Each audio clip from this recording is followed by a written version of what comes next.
It's the Redbird Reboot podcast. Are you ready to get rebooted, Cardinals fans? He settles down, at least in the zone, and does not stop running. Blake Murphy. This is the identity for the Arizona Cardinals. The run defense is just horrendous, and it's been horrendous for the Cardinals for a long time. And Marcos Labrada. He's going to bring over his philosophy. It should make it better. Present the hottest NFL podcast from the country's hottest state. He should be turning around the logo. Actually, some breaking news we can cover here. This popped up just about, 6 minutes ago. It's Redbird Reboot.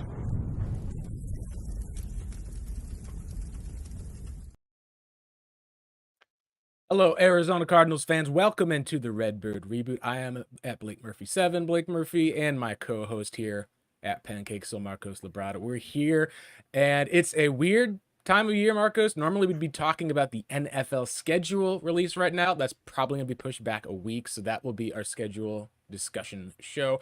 Meantime, We're here to talk a little bit more about what the Cards did this offseason. We got some other news, player signings, some jersey numbers handed out for the most part. But Marcos, how are you doing as we head into kind of the tail end of the NFL offseason before we get to a nice long break and then training camp 2024 starts up? Well, it's weird how the day works, huh? Like, I was prepared, 20 minutes before. Like, that's usually not me. I'm over here rushing, trying to get, everything set up. I'm good. I'm fine and dandy. We have our little technical issues, and I'm like, of course, I would push us back. But, once we got everything rolling, we're good now and whatnot. But still, it's funny how that works. Like, you show up early to work, and then something happens and you're still going to be late for it. So it's just kind of like a situation like that, like today. But yeah, I got my Cardinals favorite shirt on, the one I'm always wearing, of course, and I'm ready to go. Absolutely. Yeah, I'm over here, for those who can't see, rocking the Can't Stop K1 shirt that we got from Breaking Tees, part of our Revenge of the Birds partnership that we've had with them. Speaking, at least for the most part, of not being able to stop K1, Cardinals do add this week another player to the receiving room. They get Zay Jones, who had interest from the Titans and the Chiefs and other teams. He's still coming off of an injury. One of the things I'm going to be very curious to see as far as for what it looks like with his recovery process, his camp. It was a knee injury earlier in the year for the most part, and then he had a hamstring injury later in the season. According to the Florida Times Union, there was a lot of concern ultimately about his health, which is part of why he was not signed thus far. One of the things that we can at least say about the Cardinals is that they were able to get Zay Jones ahead of a lot of other teams, which is really good. But the other side, he really did have at least some damage with his leg injury. It's going to be interesting, Marcos, because he immediately becomes the receiver with the most career NFL yards of any Cardinals receiver. And right now, what we're looking at for the most part is a guy who he's probably going to sign for the vet minimum. He's going to have an opportunity because there's no other real veterans in the Cardinals receiving room, while at the same time, do you think this is that guy who immediately becomes like your wide receiver too? Is this just a competitive move? Do we see Greg Dortch move back a bit? Or is this more of a spot of just the Cardinals adding a veteran receiver, and we'll see if he gets through camp or not? I think from what I'm looking at, it's just basically more of like a depth move. So you obviously need as many bodies as you can, especially when it comes to like a guy who ran a 4.45 from my understanding right here. So he's that's like the new 4.5s for today and stuff, because everybody's running at least 4.5 or under, and they're running probably way faster than that. So that's a good move right there. Not really familiar with what his usage was out in Jacksonville, because as we know, Christian Kirk was a slot there. So I guess he was kind of more like a move type of receiver. So basically like the role that Michael Wilson is going to be playing. The only thing that I'm not okay with, it's fine that he is coming off of an injury. You just need depth, and then you need like another body in there to be able to compete, obviously to compete with Michael Wilson. But I don't want him to push Michael Wilson down the depth chart, because as we usually do, we get these mercenary type of contracts where it's like, hey, this guy's trying to get himself like at least one good season under his belt so he can get that long-term contract. He's here to do his job, but he's not here to like, play the role of like, hey, I'm the veteran who's here to just like, give some leadership tips to like someone like Michael Wilson, talk to him about like how no, he's here to try to take a spot. So Yeah. it's a competitive move. I don't want it to be a situation where Michael Wilson has to take a back step to him, but we all know that Michael Wilson's kind of injury prone. So this is a good move Right. in that behalf of injury, like to, to be like an insurance policy. Yeah, it's an insurance policy. It gives you a veteran. It also gives you another player of size. Like everyone there now is going to be about 6 foot or taller for the most part, except for Greg Dortch. What a Uh, change, huh? Very, very huge change for the Cardinals. Here, looking at last year for Zay Jones, we've got a lot smaller snaps than in his 2022 season. We'll go over that, but majority of the snaps were outside with a few in the slot. So like you said, a move guy who can go inside or outside was something that we were able to see. In 2022, which is his best year, he had 800 yards receiving. Vast majority of those snaps did come wide. So I agree with you that this is not a move Greg Dortch out of the slot type of move. We even saw that Zay Jones, when he went to the Jaguars, got Christian Kirk to kind of move inside and outside where he was their top target for the most part. And then there were even snaps where Calvin Ridley got lined up as the main slot guy with Zay Jones intending to be outside. When you saw Jones got hurt, I think it was basically Christian Kirk on the outside, and then Ridley was the guy that they used to move around. So definitely feel like he would be that guy who would slot into that Z or the more flanker type of role in your offense, because you're not going to want to really move Marvin Harrison Jr. off of one-on-one coverage unless you have the opportunity to get a mismatch, move him down into the slot. You see teams are playing more zone coverage than man coverage. It's a signing that I do like, because even if he doesn't end up being fully healthy or doesn't make the roster, if you're paying him the vet minimum where he has incentives to move in, that's getting a guy into this Cardinals locker room who has multiple years of NFL experience, who's done it against defenses before. And that's something that this Cardinals team really, I think, was lacking heading into this offseason overall. Yeah, absolutely. It's just a crazy move that now, instead of having too many bodies that are under like 6 foot, now we have more bodies that are over 6 foot, because this I don't know why it just took them so long to be able to crack the code when it comes to like what you need to do in your receiving room, and what do you need in that receiving room per se for someone like Kyler Murray to be able to succeed. Was, hey, let's just give him like 5'10", like four guys who run somewhere in the 4.3s and 4.4s, and that'll lead to success. Well, you find out that Kyler Murray needs at least somebody that can at least be physical, win at the highest, like be able to catch that ball at his highest trajectory, at his highest point. And also, if there's speed involved with that, that's great. But it wasn't that important to have like the fastest guys out there, mostly because of the fact that he was more of like I'm gonna throw that ball at his highest trajectory point.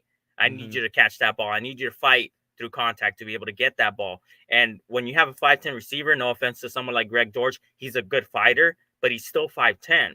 And when you have these other receivers who were like, much maligned to me, is Marquise Hollywood Brown, who couldn't fight through contact, and you had Rondell Moore that had the ability to fight through contact, wasn't able to do it all the time, or wasn't consistent with doing it. You give them no chance. If they're burning their guy off the line of scrimmage, that's fine, but you still have another person to contest with, and that's either the linebacker that's in the hook zone, or you have the safety that's on the deep half that you still have to contest with. Yeah. And if you can't catch anything through contact, you're not going to win in today's NFL, especially with someone like Kyler Murray as a quarterback. So I'm just Right. glad that they shifted to bigger bodies, more physical, and it doesn't hurt to have speed involved in that, which is what we have. Yeah. The biggest one I know, at least when it came to receivers, was Arizona had to just completely remake their receiver room. They went all in on the likes of a DeAndre Hopkins. They went all in on being able to have the top two guys essentially, and then getting a Trey McBride to kind of replace that Zach Ertz. The biggest thing I think that we didn't see coming into this season was, if you do look at the Cardinals as far as their wide receiving core, the uh the biggest thing I think overall was, this is a move that I think we probably would have expected earlier. So the fact that it's happening now, and this is one thing about free agency, is that you don't know what is going to be the guys who are available and why they're available. That's one of the things I think ultimately that we can see now that, hey, this is a good move it made at this time. It kind of fleshes out that room. But you see, the Cardinals are going into this season relying on a rookie in Marvin, who obviously is going to probably be the guy who leads the team in targets. You're expecting him to be like maybe not a top 10 wide receiver, but at least filling into that top 15 is like the low end expectations in the league. You have a guy in Chris Moore who's probably going to be pushing Zach Pascal. Pascal maybe doesn't even make the roster, and you really didn't draft a guy mid rounds to push Michael Wilson. You brought in a guy who's coming off of injury, who's a veteran for that purpose. Looking at some of the other pieces of the roster, I think one of the areas that we can talk about, Marcos, is critiquing the Cardinals. So the Cardinals were a team that's gotten some pretty rave reviews heading in to this offseason for how they addressed, especially within the NFL draft. They started with 11 picks, ended up in 12. And they've made a lot of people's list for some of their favorite drafts. I mean, this is looking here at the Athletic, Dane Brugler's rankings. Others had the Cardinals ranking usually within the top 5, if not higher, for how they did in the NFL draft and their offseason as a whole. I think the biggest question, at least, Marcos, is there have been some people who didn't give the Cardinals maybe the top end as far as for their draft. And that's kind of the question, at least, is some people have questioned the Darius Robinson pick. Some people looked at the Cardinals trading back and taking a Max Melton. Some people looked at the Isaiah Adams and Tip Ryman picks in the 3rd round and said, hey, there's other players on the board I had a bit higher. Some people were even looking down the road at the TJ, Taywan Palmer, and Jaden Davis picks and wondering, are these guys that you're going to see on the roster? These guys are going to be the practice squad worthy. We see Arizona at least did not go out and have a big undrafted free agent class. They seem to have only signed 3 guys thus far, and trying out a 4th in Tali Tagovailoa, to his brother, who when you watch him put on the film, he actually has some similarities to one Kyler Murray. He's about 5'10". He would basically be able to run around. The biggest difference, obviously, is the physical talent that he himself possesses is just not going to quite be at an NFL starter level. Kyler's arm is like able to consistently have just these crazy off-platform throws we've been able to see for the most part. We've been able to see him be able to chuck it like 60 yards or so down the field and also outrun some of these defensive ends and defensive tackles who are like paid to sack the quarterback. It's going to be interesting to see what happens with their quarterback spot because they make the trade for Desmond Ridder. Do you think that there is a shot of Tagovailoa making the Cardinals minicamp roster or the practice squad? Or do you think that there's any of these moves that they made that we're praising now that we may look back on and say, that was a move the Cardinals made that maybe wasn't the best move for them at the time with some of these incoming rookies? Any thoughts from that on you, Marcos? Yeah, absolutely. I think that his younger brother, Tagovailoa, that he could make the roster mostly because of Desmond Ridder being so bad. As you know, he's been given the reins, and I mean, he has 1 win against the Cardinals, but of course, he has that win against the Cardinals last year or in 2022. So I'm not going to give too much credence to that because David Blau was on the other side. And he did a wonderful job, but it's still going to be a situation where, like you notched the win against the Cardinals, and of course we, played against them this year. He actually did pretty well, especially in that final drive against the Cardinals before we came back. Kyler Murray converted on that 3rd and 17 or whatnot, or the 3rd and 10 that we needed to convert. It was 3rd and 12 actually, and then we ended up winning the game. So I will not count him out. If he has a little bit of similarities, that's totally fine. You can have somebody that can run the scout team, and that's going to be obviously the younger brother is going to maybe be on the practice squad, maybe if he doesn't get snatched up. But with the similarities and whatnot, of course, you can have him play the scout team, and like he's going to be somebody who you're going to have as an extra arm out there who can possibly do some different type of stuff that Kyler Murray is able to do that he can do. But at the same time, I'm not really that excited about Desmond Ridder being our backup. I still have high hopes for our the rookie that we drafted last year, which was Clayton Tune. Yeah, Clayton Tune. Tune. I really hope that they allow that guy to be able to develop and get more snaps, especially as our second teamer. But of course, it's a competition. So if Clayton Tune loses that battle to Desmond Ridder, I don't know what to say about that. So hopefully that's not the case. Yeah, and that's where I think it will be really interesting to see if Ritter is the number two guy, because if it's him competing, and I think this is a team that really likes to see competitiveness amongst them, the biggest difference between Ritter and Toon is simply just, I think, the amount of athleticism, because Ritter was a guy who did not have as much of the arm strength, and there was areas that you could see as far as with fumbling or other decisions. Toon had a lot of the upside that you could look for in a developmental backup. What's really interesting to me, if you take a look at some of their kind of athleticism charts, you can see that there is a type that the Cardinals have. It's going to be guys who are going to be at least a bit taller. You've got 6'2" for the most part. It's not like a 6'5" or like giant quarterback. But you can see that they put a premium on the athleticism. So obviously you can see here, neither of these guys was truly heavy as far as it goes for the most part. Ritter's athleticism, like whether the 40-yard dash, the vertical jump, some of the other pieces is a little bit more. You can kind of see, at least if you wanted to compare, the biggest one I had was Marcus Mariota, who was probably overdrafted when it comes to that 2015 quarterback class. We can look back on that now and say, oh, Oregon was pretty much that team that was going to win a national championship for the most part, with not for Cam Newton.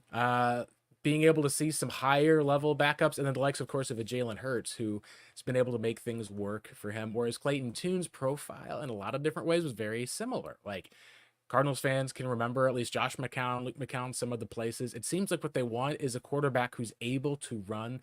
And with the likes of Tali Tagovailoa, that's something that we saw similarities in just a smaller size. And that's something that I think when you take a look at the Cardinals with Kyler Murray and with Colt McCoy, they never really did find a comp for a Kyler Murray for the most part that was going to make sense. It was like you had to have a totally different offense for him and for Colt McCoy when Cliff Kingsbury was there. That's something that I think is really interesting. Let me double check at least with Tali Tagovailoa. I don't believe he was a combine invite at all for the most part, but with how he measured in, it was a lot smaller with the guy 5'10". I think what we could see is if he does make the roster, and again, he may not make it through rookie minicamp. We know for sure that the Cardinals have wanted to always churn the bottom half of the roster. What we don't know for the most part is that going to include bringing in a quarterback here or bringing in another quarterback that may get released from a different team. And let's see, Talia's profile for the most part is, yeah, it's not quite as good. I'm pulling up his bio in the background for those of you watching on our video stream. But he is a guy that, when you look at his profile, was productive over the last couple of years. He doesn't seem like he's a guy who's going to really threaten any of these backup quarterbacks, in my opinion. I think it's just a question of, is he a guy that you bring in to push with Clayton Tune to be quarterback for camp? Or is he a guy that you're going to be talking about as practice squad and kind of pushing the likes of Tune? 5'11", 208 for the most part, like that. Didn't have a combine invite for the most part. There's some good stuff that I was able to see on the film overall. You can see that he is pretty productive, a little bit higher on some of the interceptions the last few games. Biggest thing that stands out also, rushing numbers. He has not been a guy that's like run forward for a lot of passes. He would be a guy that more likely would scramble, get out of the way, look to throw. And I think that you'll want to be able to probably say that the He's one basically thing, yeah, he's kind of basically similar another to, typecast. yeah. Yeah, pretty much. No, what's interesting to me is the Cardinals this year are supposed to be playing at least one team, from what Jonathan Gannon said. He said it's going to be somewhere warm, and it's going to be somewhere on the East Coast. It's one of the preseason games where they'll stay over, have the shared practices. And we saw that with Minnesota last year. Last year, actually, in Minnesota was kind of the death knell for Colt McCoy's tenure, not just as a Cardinals quarterback, but in the NFL in general. He got released from the Cardinals. Just, it was not a good week of practice. He was not healthy and ready to go for, they didn't play him in that preseason game, and he was released after the season ended and joined Underdog Sports. And you can kind of say that that week of practices against a different team, it increases the competitive nature. You're not just playing against your own guys. I think that the interesting storyline would be if Tolly can make it to the Cardinals 90-man roster. you got this Tua and his younger brother kind of storyline that'd be going in. I think that'd be really fun to see if Miami is indeed the team. Could be another team like in the South and some other team that we have at least on the East Coast. That could be preseason. We'll see how that goes with the schedule announcement next week. But that's the one thing to watch at least is if Tolley's able to make it there, then expect quite a few articles to come out about the storylines with him and his brother. Let's go and take a look at a couple of things. We had Kyle Odegaard on our show last week. We talked a bit about some items about the Cardinals' expectations, and Zaven Collins did not have his 5th-year option picked up. One thing that's also interesting is other teams draft post-draft power rankings. So Cardinals here in the post-draft power rankings, they rank 26th in the NFL with the post-power rankings from NFL.com. You can see teams like the Giants, the Broncos, the Commanders, Titans, Patriots, and Panthers are the only teams ranked lower than them. Teams that are ranked higher than them are the Saints, the Seahawks, the Las Vegas Raiders, the Indianapolis Colts, New York Jets, and the Atlanta Falcons. There's a couple of things, Marcos, I think that you can look at. I feel like in some cases, if you look at the Cardinals last year, do you feel like that 26 is too high or too low? Because I think that the Cardinals could be a fast rising in the power ranks because they were looking at a Cardinals team that didn't have Kyler Murray for most of the year, didn't have a wide receiver 1 for most of the year, and is still technically rebuilding a lot on that defensive side of the ball where we're expecting major snaps from their rookie defensive lineman and Darius Robinson. We're expecting Xavier Thomas could even get some time playing this year. You're also looking at these corners. They've got 3 rookie cornerbacks that they drafted. But at the same time, the offense seems to be pretty well fleshed out. You could say that Kyler's probably in a better place than a lot of quarterbacks. It's not going to be obviously the guys like a Mike Evans or Chris Godwin with the Buccaneers. The New York Jets are in a place where you wonder how it's going to look with Aaron Rodgers. The Colts have been kind of given a little bit more benefit than the doubt in the Cardinals. I think what I want to ask Marcos is this the NFL being a little too soft on the Cardinals, especially when you look at teams like the Las Vegas Raiders, a team with a new defensive head coach in Seattle that's having to kind of take over with Geno Smith, some of those weapons. The Saints running out Derek Carr back again, having at least a quarterback class where it's basically Spencer Rattler was the guy taken after all of these first round picks in like round 5. You're running it back with Derek Carr, some offensive linemen. They got Kool-Aid McKinstry to help in the cornerback spot. Really, at the end of the day, to say that the Cardinals are only better than a team like the Giants, who may not have Daniel Jones for the start of the season, the Denver Broncos, who look like a team that is just free falling for the most part, at least, and it added Bo Nix to kind of save that. The Commanders are going to have Cliff Kingsbury and a defensive rebuild in year 1. This is a spot where it looks like in a lot of different ways. I think that maybe the Patriots could be teams that are a bit low. The Titans getting Brian Callahan in as their head coach with Bill Callahan could help the offensive line a bit. But this is a team that it really feels like that they're just saying, hey, Cardinals fans, like, you're not going to be a playoff team. In these power rankings, they would be picking 7th, I believe, in the NFL draft the following year.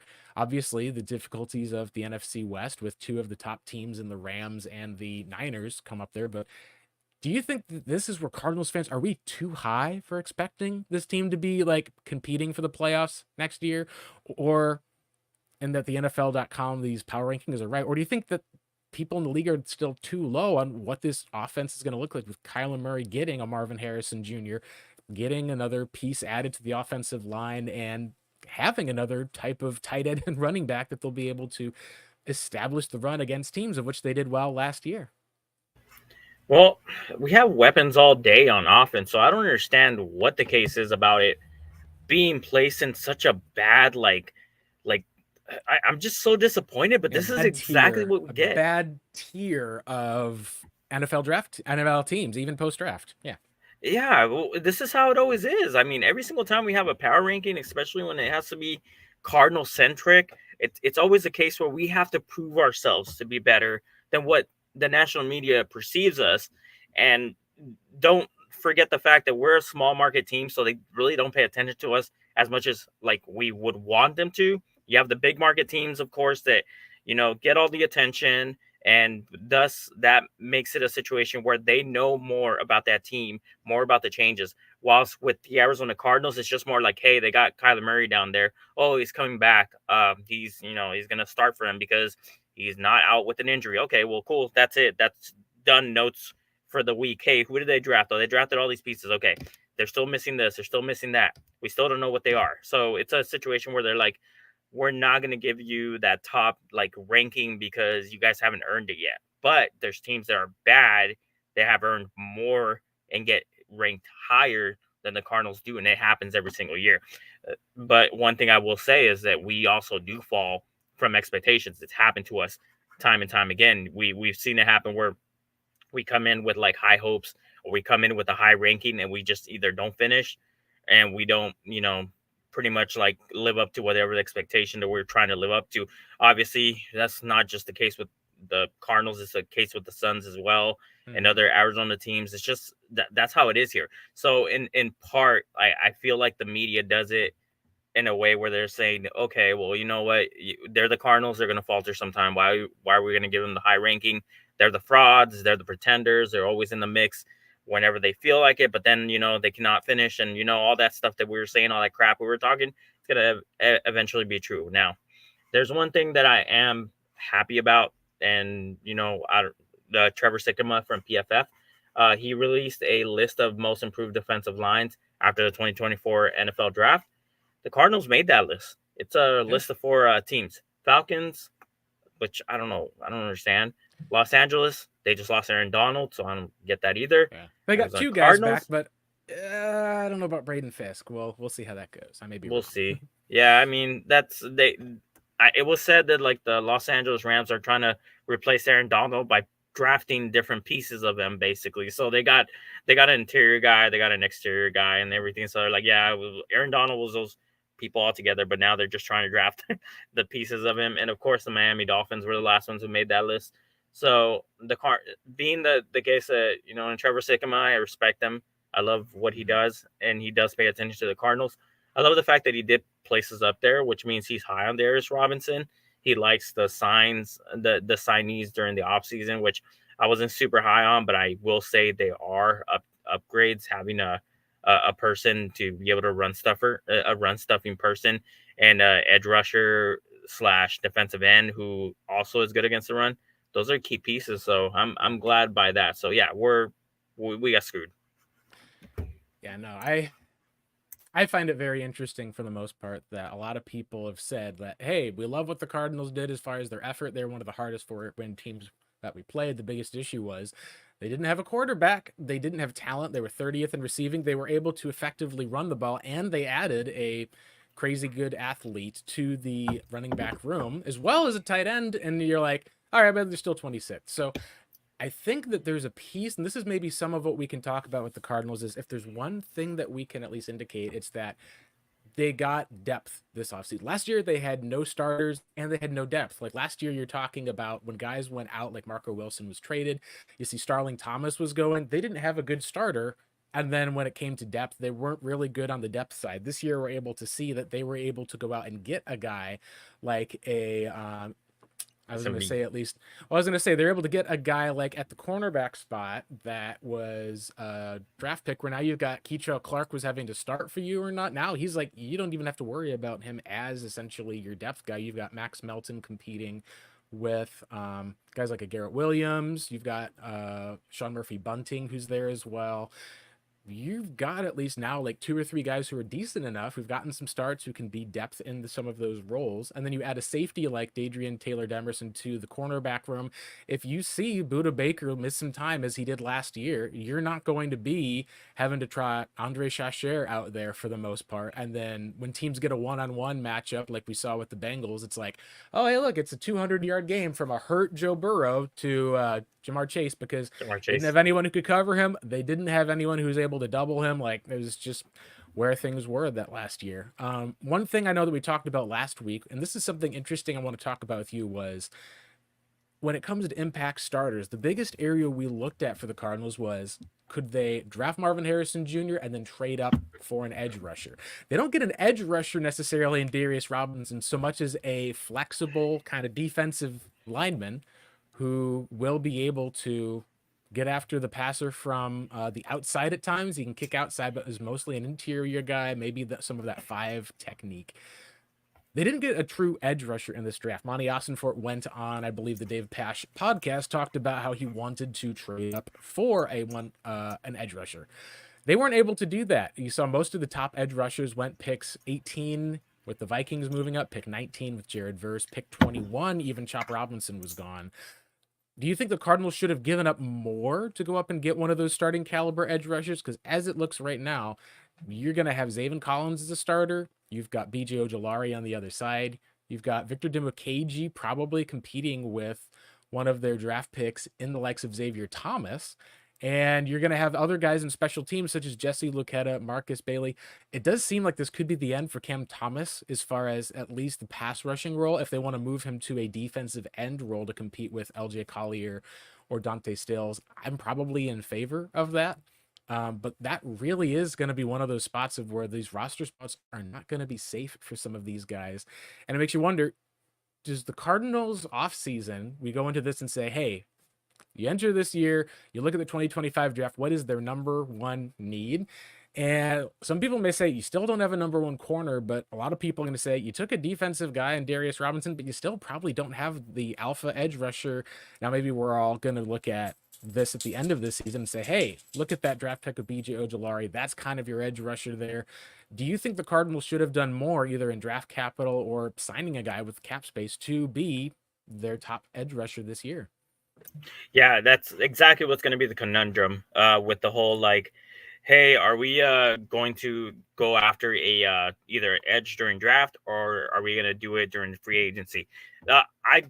I'm not upset about like not being able to be aggressive to move it for an edge rusher, because this edge rushing group, it's really going to be one of those situations where one of them is most likely going to be the one guy that became the starter. That's going to be maybe the consistent 10 sack guy, but there really wasn't any standout people. And the one that was a standout person was an injury, a person who had to retire because of injury. So they're still not sold on who they got, because it might be a situation where he might come to the league and just never play it down and whatnot. So this year, like I'm fine with them staying pat, and I'm fine with them taking somebody like Darius Robinson, although there are some situations where we might have preferred somebody else. Like you mentioned, like Johnny Newton a few times and whatnot. I really like Johnny Newton as well. I would have taken a shot at him if it came down to that. But obviously we had the draft capital to do that anyway, and we chose to move back to get Max Melton. And, you know, that's something we're going to talk about later. So I'm fine with Darius Robinson. I don't want them to move him off of his spot, because I'm tired of moving pieces that are, you know, like out of their strength. Basically, they played this role in college, and then we're going to shift them around in the NFL. And if you know anything about scouting, when it comes to like college, you're scouting them for what position they're playing and what they're doing that's great, and you want to maximize that. You don't want to draft somebody and have them work on their weaknesses in the NFL. You want to maximize their strengths, because in that case, especially since Darius Robinson is a first round pick, you have that situation in 4 years where whether you want to pick up his 5th-year option, like you didn't do with Zaven Collins, because you moved him around, you put him at the edge position. I knew from the very get-go, once they moved him to the edge position, I thought to myself, they're not going to pick up his 5th-year option, because it's going to be a hard thing for him to do, to just be a person that's going to come in, play a position that he's not really used to playing, and then expect him to be a 10-sack guy and get you to the point where like, wow, we need to pick up his 5th-year option. No, that wasn't going to be the case. So they moved him to edge rusher, and of course, if he stayed at Mike, I don't think it would have changed anything. They still wouldn't have picked up his 5th-year option. So I'm fine with what he said. I do admire the honesty, though. He at least said something. And I know it's kind of throwing your own guy under the bus, saying, "No, we're trying to move up," but oh well. But at least he was honest. Yeah, and that's something that's different with this Cardinals staff is they seem to have effusive praise about most of their players. And then what we've seen sometimes is the actions that they take end up indicating that they're going to basically have their players back up front. And then if they're going to make other moves, it's going to be more of a little bit of ways or behind the scenes. Cardinals' previous front office, I think, was everything was kind of behind the scenes. we would have them like, hey, I don't know anything Exactly. about Robert Condici, and then they cut him like after the media presser is done. So respecting at least with Monty Ossenfort doing the minimum of talking about some of the places, even like this last year. We saw last year the Cardinals traded up for Paris Johnson. They said they loved him as a personality hire. You also looked and said, hey, they've got DJ Humphries under contract. Paris is probably a guy who slots in as a left tackle long term. What do you do with him? They end up releasing him at the end of the year. He has a knee injury. You kind of got wind earlier on that, hey, he's not healthy enough for the rookie. I think it was after rookie camp, the OTAs in practice. He may be kind of on his way of not being able to be as effective of an offensive lineman in the NFL just because of health. And we saw that they had everything up front, but they also had went out and drafted his replacement. I think that's something that you can say about a guy like Zaven Collins is he's a guy that they said, hey, we love Zaven. He does a great job, but then they don't pick up the 5th-year option. I could see a scenario this year where maybe that's a mistake. Let's say the Cardinals offense ends up being really good this season. Let's say that they return to being like a top 7, I think top 10 even would be kind of fitting some of the expectations we would have given how good that run game looked a year ago. Getting Kyler Murray healthy the full year, being able to have at least a little bit more cohesion. It does feel like they should at least be ready to kind of take some of that leap. But maybe if that means at best, the Cardinals defense suddenly ends up in spots where, hey, the Cardinals got out to a 14-0 lead against a team that maybe doesn't have as much of a starting quarterback, like say as in Washington Commanders, for example. Jaden Daniels is kind of getting a first couple of starts, maybe you play early in the year. They get down pretty quick. We've seen that happen before with Cliff Kingsbury when he was with the defense and Kyler had to kind of try to get them back into the game. Maybe Zaven Collins, just out of nature of having to throw the ball a lot more, gets the opportunity to kind of get some of those and has a double-digit sack type of season. Maybe he does end up breaking out in a way where even regardless of the situation, he ends up breaking out and you say, oh, Cardinals could have had that other option for that 5th year. The Hassan Reddick thing happened again. I think that in this case, when you look at Reddick, I feel like the Cardinals' mistake always was they doubled down by saying, hey, you proved yourself with all those double-digit sacks your last season. We could bring you back on a 1-year, $8 million deal, but we're not going to do that. We're going to let you walk to a different team. And then they tried to get him back the following year after he had a great season with the Panthers. I think in this situation, if Zaven does some of that, I would have the feeling that the Cardinals front office would have a lot better chance of bringing him back into the fold and re-signing him, even if it's on a short deal, than I think the previous Cardinals front office did. That's something that we're going to have to watch and see. I know that with Kyle Odegaard, one thing that I've said is I like how Zaven at least developed as a run defender. Last week, he talked about how he just didn't seem to have a juice as a pass rusher and saw missed tackles on some of the film. I think he got better as the season went on as far as those missed tackles. I actually think his upside might be higher than Kyle talked about, but we're just going to have to see. The bigger question here, Marcos, to me, is the Cardinals' offensive line, because you've got, at least right now, 3 positions that seem pretty set. You've got Jonah Williams, it seems to be your left or right tackle with Paris Johnson on the other side. You know that Will Hernandez, last year of his deal, should be your right guard. You can usually say that it's probably could be Kalte Froholt at center because he started last year, but they did sign Evan Brown to a decent contract. He had played center with the Seattle Seahawks. We know that John Gaines was practicing to be the backup center last year. Really, that left guard position is going to be very interesting because the left guard and center, you got probably six or so guys, maybe even 7 if you want to count Marquise Hayes, who had been on the practice squad, I know originally, who are all going to be kind of competing for those 2 spots and then the 2 depth spots behind them. Do you think that the Cardinals should have gone out and either drafted a guard possibly higher, or even looking at the pick of Isaiah Adams in the 2024 NFL draft? You want to look at the offensive guards who were taken. Isaiah Adams was taken in the 3rd round. There were guys who went in round 4 on the offensive line, specifically the offensive guard position. I'm pulling this up here on my screen for you folks watching. There were guys like Jackson Powers Johnson, probably a center, was the only offensive guard taken before Isaiah Adams. You have Cooper Beebe, Christian Haynes at least went, Zach Zinter, who was coming off of an injury. Even Dominic Pooney went, and you saw Mason McCormick went to the Steelers in round 4 a bit later. A guy we talked about who had obviously health issues, and Christian Mahogany went far, far later. We'll talk more about the one player. We'll kind of loop back to it with those health concerns. Do you think that with people criticizing and saying, hey, the Cardinals could have gotten a different offensive guard here, do you think that's one of the areas that we could either wonder about is if did they take a guy who's a personality fit, guy who's willing to play right tackle for a year, didn't do as well, but had kind of that mentality?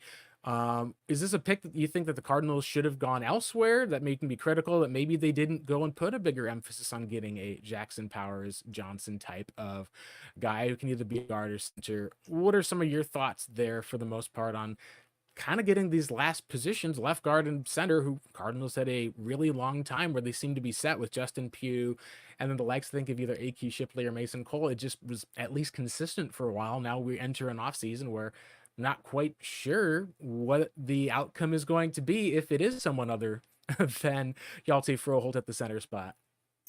Well, just for the name alone, I would have drafted Jackson Powers Johnson because I love how strong that name sounds, and I'm like, yeah, that guy's gonna be out there, like he's gonna take over, and he's gonna be all about like nothing but effort. He's gonna give it his all. But all jokes aside, I preferably would have wanted more of like a. I mean, I believe that maybe Isaiah Adams was a pick because they loved them, because they love the personality and whatnot. And that's all fine because you know that when you bring somebody that's a positive personality, they're going to work their butts off. They're going to do whatever it takes to be able to like try to at least win a starting position wherever they put them.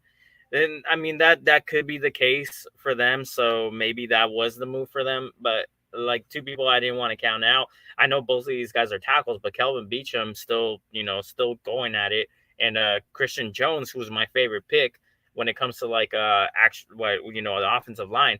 That guy I have like I'm not sure if I can predict this yet, but I think maybe if you give him like 2 to 3 years to develop, I think this guy can be a starter. I think you're looking at your future left tackle, Christian Jones, if they allow him to actually like sit, put him in the oven, let him bake, let him be like, fully done and don't throw him out there when he's all doughy.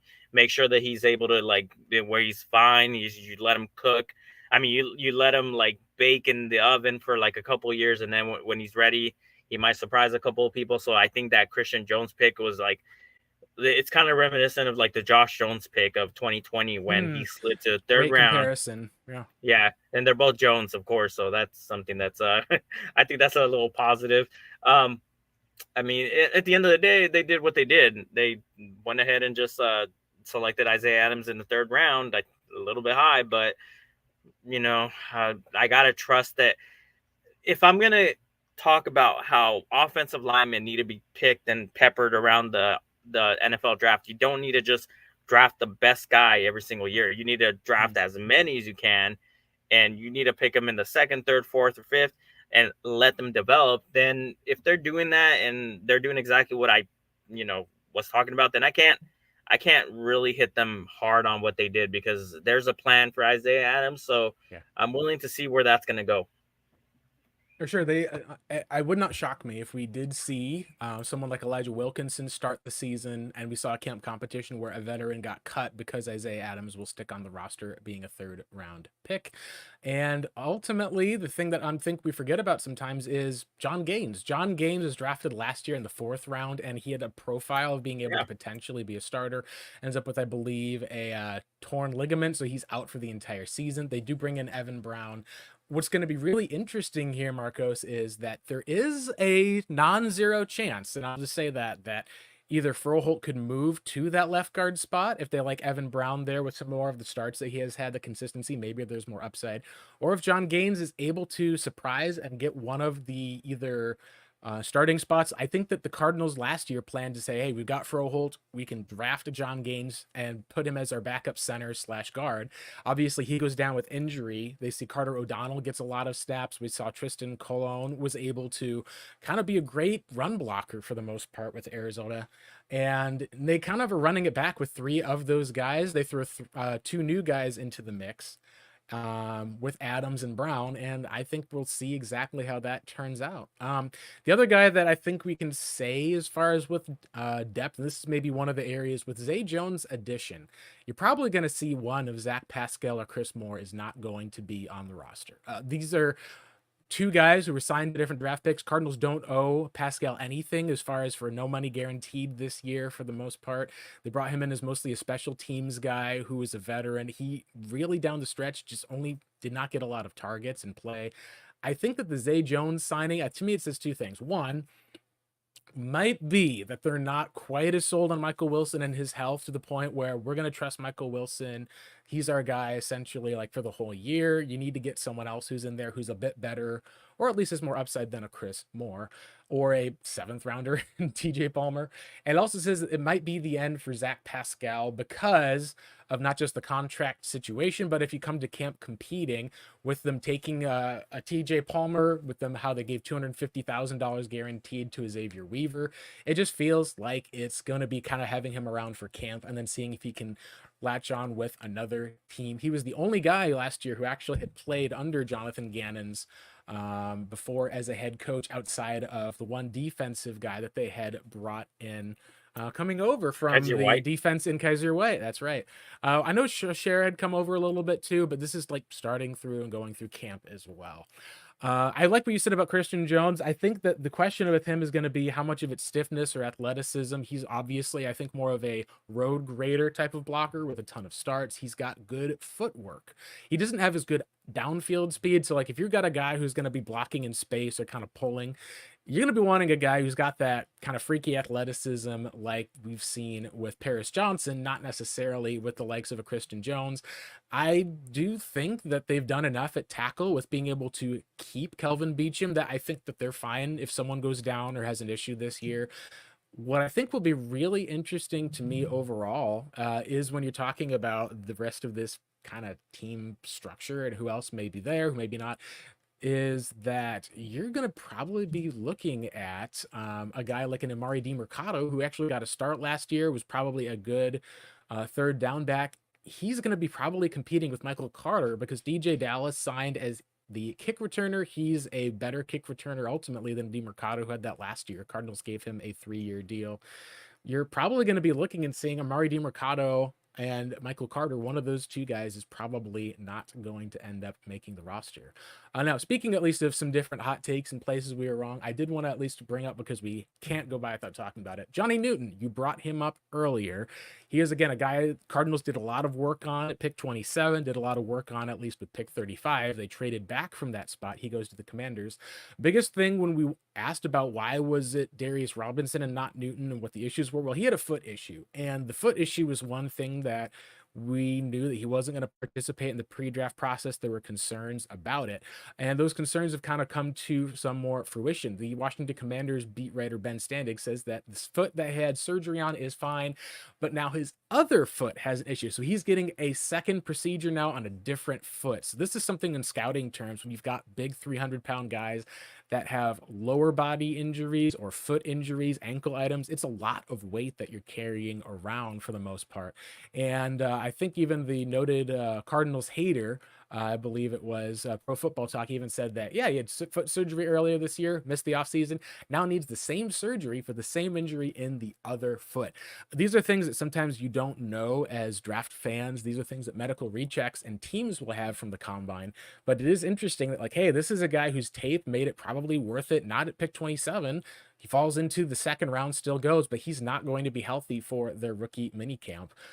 Definitely something where I think if you're talking about like right or wrong, it does show like, hey, Marco, sometimes we can think that we have all the pieces put together. Other times, a lot of these NFL teams do know a little bit more of what they're doing. And sometimes you kind of get a blend of the both where you're like, that is a bummer, but obviously football availability is the biggest thing that a prospect needs. First of all, you want to be on the field because nobody wants to be paying a player who's on the sideline having to rehab consistently all the time. And that's something that unfortunately has been a rough start to Johnny Newton's career here with the Commanders, and makes you kind of look at that and go, oh, Darius Robinson, Cardinals picked him. Clearly they feel much better about his health and he is out there. That may be something that we look back on and say, hey, we were in favor of one player. Maybe the Cardinals got it right. Yeah, well, I mean, there's some things that they know more than we do. They're there, receiving the calls, they're making the calls, they're getting the reports from their scouts. So, I mean, if they knew something and they had question marks about something, and we're over here pounding the table like, hey, Jerzon Newton, he's still on the board. Let's go ahead and draft him and whatnot. Well, maybe the doctors didn't clear it. That's usually the case when it comes to like our own team doctors.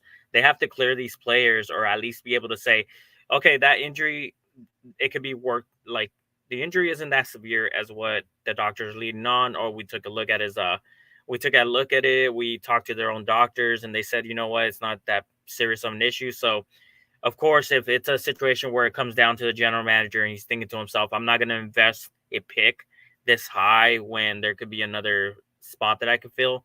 Yeah. If we go ahead and take this guy at the position that we take him and he ends up needing surgery again, or he ends up having issues or can't overcome this injury, then of course that goes into the decision that Monty said, you know what, we're not going to hedge our bet on that. And plus, after he settled on Darius Robinson, obviously the Jerzon Newton pick was kind of redundant. You can always double down, but still it's going to be a redundant pick afterwards. For sure. Let's go and now transition. We've kind of talked about some of the criticisms, at least of the cards. There's some positives. Let's talk a little bit about what everyone's favorite topic is for the most part before we close out today, which is jersey numbers. So the Arizona Cardinals players have made their jersey number selections for the most part. The biggest one most people wanted to know about, obviously, Marvin Harrison Jr., he wore 18 in college. There was a lot of questions, at least, as far as was he going to wear number 81, Anquan's old number? 18 belonged to BJ Ojulari. Was there other numbers? I kind of put out as part of, I guess the best way you can put it is kind of poking the bear a little bit, which knowing it would get a poor reaction. Like, oh, maybe, number 11's open, at least for the most part. And there was a lot of people who were very much like, all right, it's time we cancel Blake. For the most part, don't even compare him to Larry.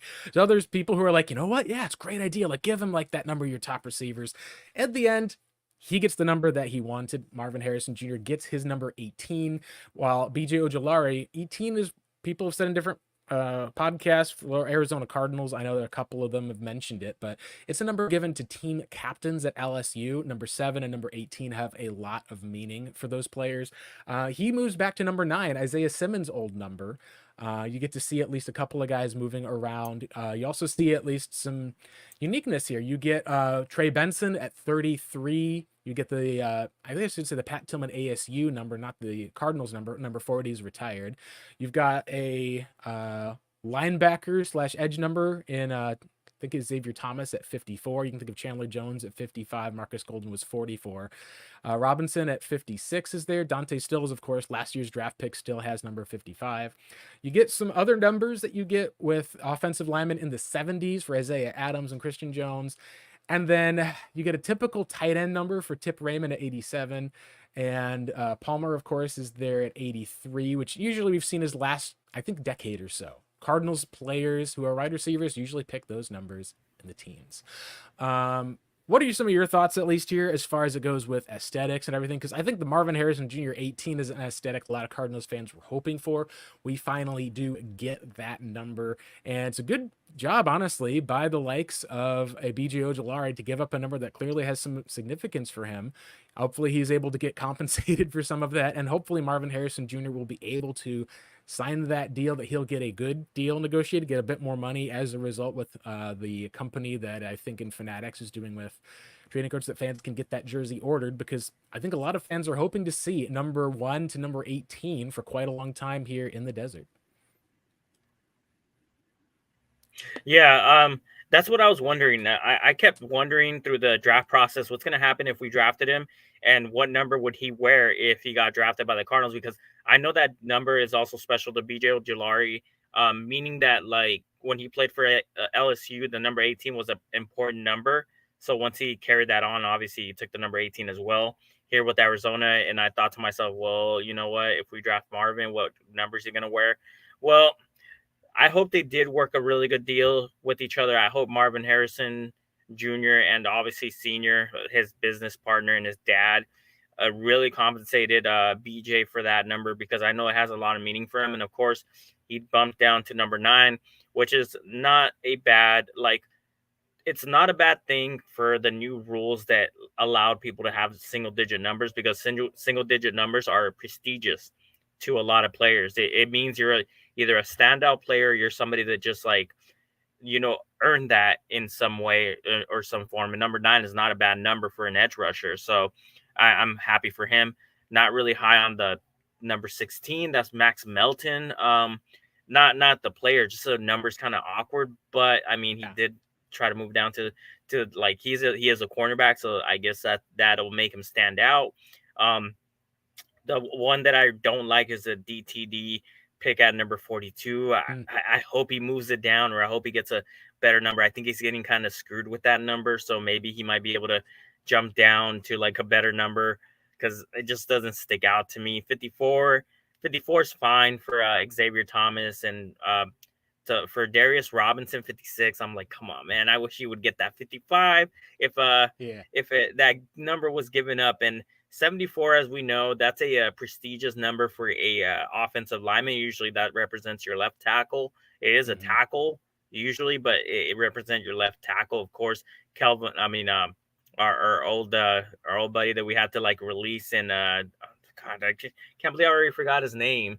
The God, the offensive lineman we just the left tackle we had to release that we had as Oh, a left Humphreys. tackle. Humphreys, There you go, obviously. Yeah, DJ. that There number we go. gone. Yeah, Isaiah Adams. That you can tell you there's a Hall of Fame. There's also a Hall of very good, and then there's a Hall of not quite yet. Like one of the best examples I can think of is going back to Cardinals training camp, and we saw Jerron Brown wearing number 13. You're like, okay, this is kind of it for the Kurt Warner era. This is just Yeah, knowing where it is. It does also kind of indicate, I think, that you're probably going to be seeing Fitzgerald's number retired. It's not going to be worn by Marvin or probably anyone else. out of respect. That's exactly. Now, the one thing I'll say too is Melton did wear that same number 16 in college. We've seen a couple of guys at least who have come in. Obviously, the league has some players that would usually be typical. Like usually, you'd see your wide receivers in a certain ranges in certain places, running backs within a certain range, like David Johnson being number 31. Then there's the lower digit numbers, which a lot of times will be for either star players or for guys who are. The aesthetic sometime Veterans. at least that we can talk about it for veterans. Yeah, like guys who at least want like great example. Buda Baker moved from 32 to number 3. And that's something that obviously we can say, hey, that was the old Carson Palmer number. That's one of those numbers that kind of feels like it's in the cards, pun intended, for some of these top players that are there. Now, that being said, one thing I would expect at least is one of these numbers could change, and that would be Trey Benson's number 33. He wore number 3 in college. Obviously, you can't just walk in and say, hey, Buda Baker, like, I want number 3. Not only are you going to be given no or having to earn it, it's not even a you're good enough to pay for it type of a thing. Like, this is talking about, like, the Cardinals franchise player after Kyler Murray is essentially Buda Baker. Do not be surprised if Trey Benson ends up moving to number 0 if the Cardinals do end up cutting the guy who currently has it, at least from the Eagles and Zach Pascal, because that is something that I can at least confirm. And this is something that's sourced. If you want to know the sources, you can slide into some DMs sometimes of some people and be able to get information. So just a bit of a teaser. Hold off on ordering those Trey Benson jerseys if you want for right now. He may be rocking one of those lower digit numbers, which I think will be an awesome aesthetic to go with James Conner wearing number 6. It does feel like in a lot of ways that the draft class of Harrison Jr., of Benson, of Tip Ryman, and maybe just seeing how it goes with Isaiah Adams and Christian Jones, this could be a turning point for the Arizona Cardinals. And while numbers may not matter, it is something I think is going to be really unique to be able to say, hey, these are guys we're putting a lot of faith and trust on, and then being able to like look your best and having a jersey number that not only shows kind of your status with the team, but you can see at least a player's progress through a team, such as Greg Dortch going from a number in the 80s to taking over Rondale Moore's number 4, showing that he's got stuff in line for a good overall season. Yeah, absolutely. I was actually curious when I saw the number 83. I thought to myself, hey, what's going on here? Did we suddenly just have a shift from him going from 83 now to like another number? I just looked up the depth chart and I saw number 4. I was like, I'm excited for him. That's great. Like I mentioned so many times before, I'm a big Greg Dortch fan. I think he is getting the starting position that he deserves. It's his position to lose right now, but getting the number 4, that's great aesthetic look for him. He's in the single digits, which means he's a veteran and he's somebody that he's going to stand out when he's lining up on an offensive series. You think about, where's number 4 going? Where they put him in motion. Oh, he's down in slow. They put him out wide. Tip Ryman, number 87. I think that's a good number for him because 87 usually represents like a tight end, of course. But we had Max Williams have that number as 87. He was a really good blocking tight end. I think Raymond could take those reins as a good blocking tight end, maybe the best blocking tight end on our team already, Yeah. and he's number 87. So Melton makes sense now. 16, that's good. Elijah Jones, 28. I like that number. I like that number. I'm sure if he becomes a starter, he might move down, but for the most part, I wish Adams and Jones would switch numbers, and that's it. I have no problems with it. Yeah, it's gonna be weird not seeing that number 74 out there, since that is almost a decade's worth of time that we saw DJ Humphries after that first rookie season. He was stalwart on the line for the most part. Now, as far as it comes to, we got a couple of other things coming in for the most part as we kind of close out our show today to go over. One of these questions that comes up here is from Eden Fazy saying, any rumors about edge free agents being considered? This is a great reminder because I wanted to bring up this topic, and the answer is that as far as rumors or rumblings, nothing at this time. It would not shock me if the Cardinals sign a veteran. Wouldn't shock me if they decide to roll the young guys that they have out with the start of the season and maybe bring a guy in camp partway through. As far as for who's out there, there have been a couple names of Cardinals fans have found. The obvious one that Chicago Bears fans I know have also kind of wondered about has been Calais Campbell. He would be probably the guy I would say. He's older. This is probably his last year in the NFL, but he's one of the strongest players. He led the Falcons in sacks this year.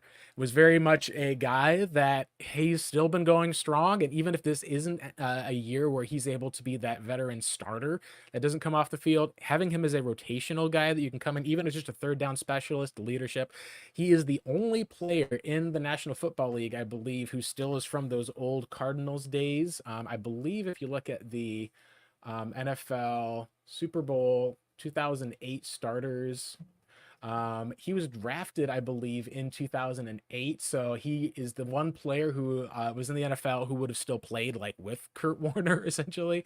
And those days, I think Matt Prater would have played around that time, but actually playing like with those classic cards that you think of with Fitzgerald, the others. He was drafted as a rookie the year after to essentially replace. I actually think it was the 2008 season. Let me make sure that I have my numbers correct here with that, but I believe that was 2008 2009 season. So Calais Campbell, last remaining guy at least who would have remembered that Super Bowl in the NFL. If he could close out his career here, get one last year in, you kind of think of like that Carlos Dansby final year in 2017. You'd hope for a better outcome, but being able to have that leadership, the ability to kind of have him come back home, ending his career, being a upgrade over some of these other edge guys, if you take last year into account, and he can keep that up. He was really one of the better edge rushers overall. He's fallen off a little bit, but he's still a top 30 edge rusher in the NFL last year. Carl Lawson, not as a flexible of a guy. He's had some injury issues, but he's a 7-year pro, would kind of be think of a little bit more than a Zay Jones type of a signing. And the other name some fans have liked is Bud Dupree. He had a decent bounce back for the most part, at least last year with Atlanta. He and Calais Campbell are both still free agents. He's a speed to power type of guy. He's a bit younger than some of the other ones at only 31 years old compared to Calais Campbell being 38 to start this season. So far, no rumors that have been there. I don't know if they'll have interest in Yannick. He does not play very well against the run. He was kind of an emergency signing that the Bears traded a draft pick to upgrade ahead of him. I don't see them getting a Romeo Okwara type of player. And ultimately, at the end of the day, don't see Marcus Golden being back in the NFL. That's all the case with Cardinals fans and Cardinals players. I think that there could be opportunities to sign one of these guys to a contract, but we're going to have to find out for the most part. And yeah, combination at least of Calais being a good guy from Darius to be able to run with. Let's talk a little bit too about with closing out with, of course, some Kyler Murray talk. This is one of our other comments from a watcher here from Ant saying, hey, Chicago Bears fan, I love your content. Like the Cards team, wouldn't be surprised they had a winning season or finish 500. I think we can all agree with you there. The team probably should have finished 500 with Kyler Murray, and they made massive improvements on the defensive and receiving, I should say even offense in general side this part of the season. And with that, we can talk and finish up going over some of what Kyler Murray we saw this last week, which was he went to an NFL playoff game with the likes of James Conner. Here you can at least get to see James Conner wearing this Kyler Murray Oklahoma Sooners jersey.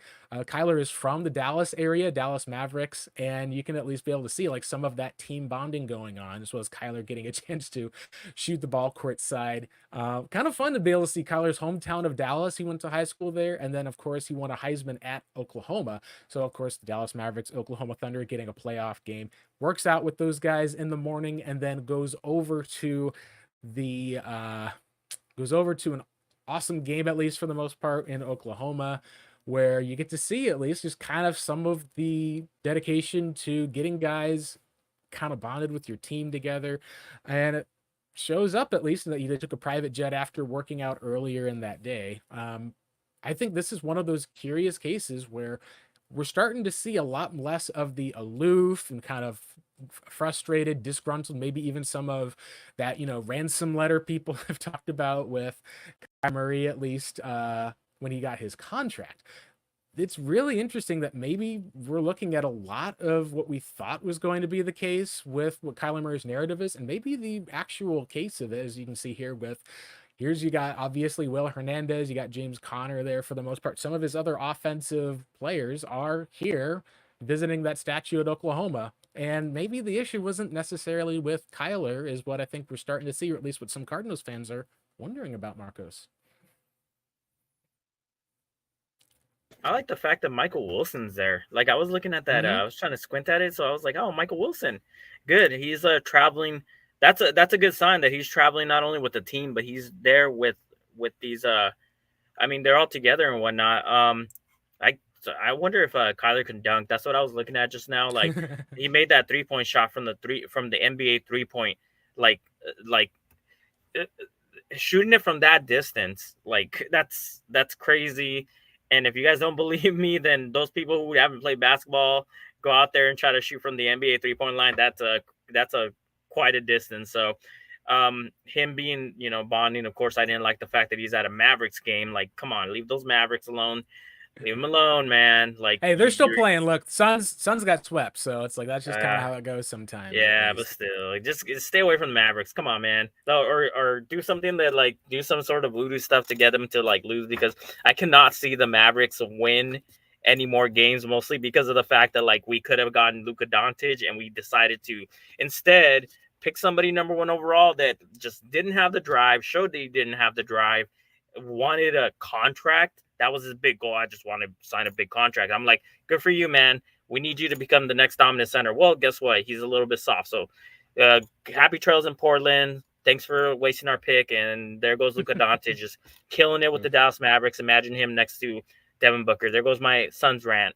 There we go. Gotta always talk. That's the one thing, at least for that one. We're in the middle of talking about like post NFL draft. It's obviously the Sun season's over, and we're still, of course, just bemoaning it. They do at least get a new head coach, which is fun. But yeah, closing out with this Arizona Cardinals podcast, we've been a bit critical of some areas the Cardinals could have adjusted. I think that part of what we will see ultimately is next year they are going to be in a much better situation cap wise. I know that with the salary cap that the Cardinals have is something that's going to be very, very huge next season. So they're going to be second, I believe, in the league only to the Patriots in terms of with their cap and their cap hit. But this is a year where we saw last year was kind of the down year. Like they almost essentially tanked for Marv, and you can say that they overachieved.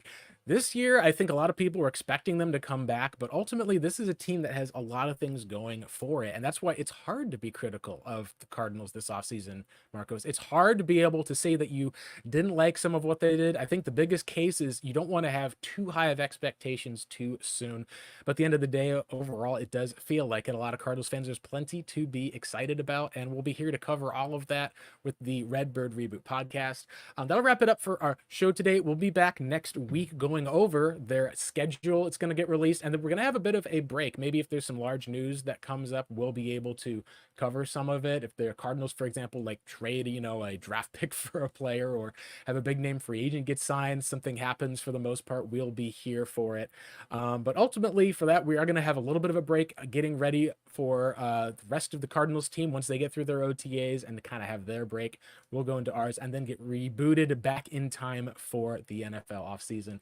Meantime, you can make sure you follow our show podcast. We can follow us on X at Redbird Reboot. You can follow me at Blake Murphy 7. Also, still writing here at Revenge of the Birds. Marcos, if you want to do a shout out to where the viewers and listeners can find some of your content as well. Well, you can find me on X at Pancake Soul, and I want to give one more shout out to a player, Mac Wilson, getting number 2. Good for you, man. Hopefully, you're better than the last number 2 that we got in there, or more productive in that role. But yeah, I just saw this because I was interested in who took the number 2. All right, Mac Wilson, go and make us proud. Anyways, like last final shout out to that. Of course, you guys can find me at Pancake Soul on X, and of course you can find me here at the Redboot Reboot.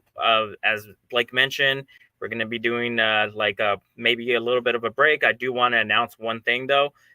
There I could possibly start doing my film study as soon as I'm done with recording all my stuff. So keep an eye out for that. I will announce it. If you guys want to join me on film study, you guys can go ahead and find it. And there will be some changes when it comes to schedules if I get what I'm waiting for, the news that I'm waiting for. So you guys have a great day. And of course, you guys have a good one. Awesome. Thank you. It's been the Redbird Reboot. We just finished rebooting you guys on the Arizona Cardinals, completely wrapping up their off season. Time for us to log off. Have a wonderful day, everyone. See you.